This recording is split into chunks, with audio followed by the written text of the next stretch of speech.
তাহলে 25 পয়সা মানে কত লিখবো? 1/4। 10 পয়সা মানে কত লিখবো? 1/10। আর 5 পয়সা মানে 1/20। অনুপাত দেওয়া আছে কত? 1:2:3। কিন্তু এই অনুপাতটাকে পাল্টাবো। এইগুলো লসাও কত? 4, 10, 20 লসাও কত?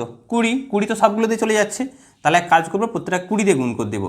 তার মানে 20 একে 20, 20 দুগুণে 40, 20 তিনে 60। তখন এইটার কাজে লাগছে না, অর্থাৎ এটা হচ্ছে কয়েনের সংখ্যার অনুপাত, এইটা কয়েন। তাহলে ভ্যালুটা কি দেখবো? ভ্যালু দেখুন 1/4 সাথে 20 গুণ করলে ক টাকা হচ্ছে? 5 টাকা। এইটা হচ্ছে 40-এর সাথে 1/10 গুণ করলে 4 টাকা।